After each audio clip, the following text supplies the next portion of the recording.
Jy luister na Millie FM saam met my, Jean-Rick Oorendal, en in die ateljee vandag saam met my, Jaco Wieman van Kort Short Term. Hoi, goeiedag Bella, hoe gaan dit? Môre Jean-Rick, goed met jou. Nie vars moeilikheid en nie, dankie jy vra. Ons praat bietjie vandag versekering en ons praat oor die belangrikste aspek van versekering en dit kom as daar eise is.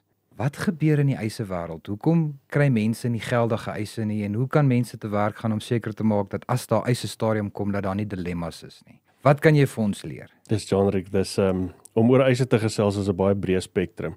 Maar as ons by die begin van waar jou versekering begin. Jou versekering begin by 'n kontrak tussen jou en die versekeraar wat in goedertrou gesluit is. Dis 'n belangrike ding daai in Ja, goedertrou. So die versekeraar, ek as makelaar kom na jou toe en ons skryf al jou bates op en ons bepaal 'n premie, gaan terug na die versekeraar toe en hulle reik die polis uit. Nou, dis nou waar goedertrou inkom. Baie mense verklaar nie altyd dit wat op hulle perseel is. As 'n risiko nie. As 'n As 'n risiko, dis reg. Byvoorbeeld, grasdak laappas. Dis nou 'n baie sensitiewe onderwerp deesdae want grasdak laappas is 'n moeilike ding om te verseker, maar 'n kliënt bel jou en sê ek wil my gebou verseker. Dis hy. Jy stuur vir hom 'n lysie of jy doen die vraelys met hom en hy sê jou nie daar's 'n grasdak laapa of 'n nie standaard konstruksie nie. Kom daar eis, die assessor gaan uit en hy sien daar's 'n grasdak laapa, dan sê die versekeraar maar dis die belangrike gedeelte. Ons kon dit verseker het teen 'n spesiale premie, maar omdat die kliënt ons nie gesê het nie, Het die versekeraar nie kennis gedra van die risiko ja, nie. en dus het die kliënt nie dekking nie. So die versekeraar betaal die premies wat die kliënt betaal het terug aan hom en sê jammer meneer, jy was Nalatig gewees. oneerlik geweest of nalatig geweest. Dis hy. Hier is jou geld terug, ons gaan jou nie dek nie. Dis die groot rede of dis 'n groot rede waarom baie eise nie betaal word nie, is dat kliënte nie besef dat veranderinge in hulle lewe by die versekeraar moet aangetoon word nie. Byvoorbeeld, jy koop 'n nuwe selfoon. Jy het 'n Samsung wat ook al gespesifiseer toe jou polis 5 jaar terug begin het. Elke jaar gaan jy deur jou hernuwings en ek het nog die Samsung en vandag kry jy 'n nuwe selfoon. 5 jaar terug was die selfoon R5,000 werd, vandag is hy R20,000 Dis werd. reg, ja.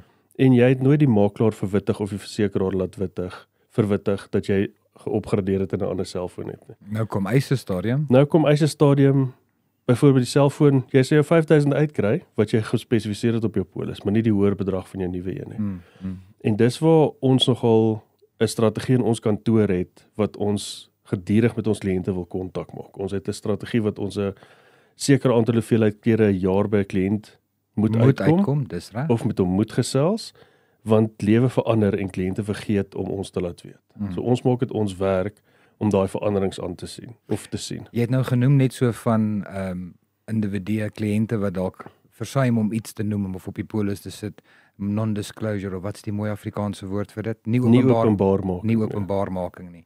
So dis die een aspek. Is daar ander aspekte as dit kom by eise wat jy dalk optel nog probleme is behalwe die nie openbaarmaking nie, wat jy mense kan kennis gee oor dat dit nie gebeur nie? Yes, John, die twee belangrikste goed wat ons optel, wat mense nalat, is slytasie op toerusting of op wat ook al, en nie nakoming van die wet nie. Klink baie erg, maar ons gaan nou daarby kom. So as ek sê slytasie, ons noem dit in ons bedryf wear and tear. Dis reg. Dis nooit geleidelike agteruitgang. Ja, dis nooit gedek nie. Versekering is dek iets wat onverwags en skielik gebeur. Nie beplan nie. Jou kar se remme loop af. Nee, dit is te verwagte. Dis te verwagte. Jy moet dit diens, jy moet nakom, jy moet die regte ding doen en nuwe remskoene opsit. So enige vorm van slytasie is nie gedek nie. Dis 'n baie groot of baie hoë frekwensie ding wat gebeur by ons wat mense wil iets eis omdat wear and tear plaasgevind het. En ons kan ongelukkig nie. Geen versekeraar gaan dit dek. Geen versekeraar gaan dit dek nie. Jy kry meganiese warranties vir jou kar byvoorbeeld wat dit dekking is, maar dis nie op jou korttermynpolis nie. Okay. En dan nie nakoming van die wet nie. Ja, ek hang aan jou lippe, verduidelik vir ons. Wetgewing, en ek praat nou veral in die kommersiële area waar jy groot kommersiële risiko's verseker, ja, persoonlike lyne ook. Ek gaan 'n baie simpel voorbeeld stel. Dronk bestuur. Nou, die wet, as jy dronk bestuur en jy word gevang, gaan jy tronk toe. Dis reg, ja. As jy 'n ongeluk maak en jy is getoets en bloed is getoets en jy is positief bewys, gaan jou eis ook nie betaal nie. Nou, ons sê altyd vir ons kliënte, bly binne die wet en jou eise sal betaal. Te verstaan. Nou, bly binne die wet beteken vir jou kommersiële ouens, diens jou brandblussers. Betaal jou, 'n simpel voorbeeld, betaal jou COIDA levies. En dit is klein goedjies wat mense baie keer oorsien as ons praat van bly binne die wet. Maar soos die Bybel ook sê, betaal die keiser wat hom toekom. Dis reg, ja. So luister vir die koning. En ongelukkig luister vir jou landswette ook. En sodra jy daai beginsel toepas en jy pas jou goed op en jy verwittig jou makelaar, dan sal jou eise suksesvol hanteer word. Dis hy. Dis bitter moeilik vir 'n kliënt om altyd te verstaan as ons hulle sê bly binne die wet, maar ek's 'n gehoorsame citizen. Ek doen my deel en al daai mooi goed. Maar daar is tog klein goedjies wat jy nie wetendlik die wet oortree nie.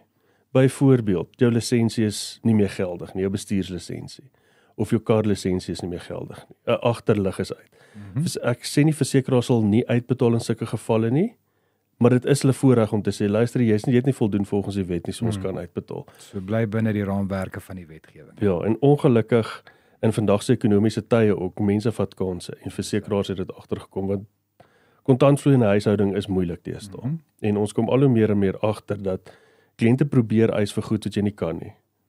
20 jaar terug het versekeraars gesê kom ons help, want deesdae is frekwensie net te veel. So versekeraars kan nie meer so baie help as wat hulle in die verlede gedoen het nie. Ek's met jou. So kort en lank is as jy jou makelaar laat weet van enige veranderings in jou lewe, selfone, karre, enige goed wat jy koop, laat weet hulle en hulle kan die polis vir jou regmaak. Dis hy. So kommunikasie is baie suksesvol tot man, is keys. Dis baie belangrik vir suksesvolle eishantering. Dis hy. Ja. Jaco, baie dankie vir die geleentheid. Dankie dat jy ons kom wysmaak het met jou kennis. En ek dink dis al hoe meer rede hoekom luisteraars by julle 'n draai moet gaan maak also by Towers. Ja, ek sien uit. Ons het juist net nuwe koffie gekry, so kom kuier gerus. Nice. Bly gerus ingeskakel, ons het nog vele lekker musiek wat net hierna volg op 90.7 Kos vir jou ore.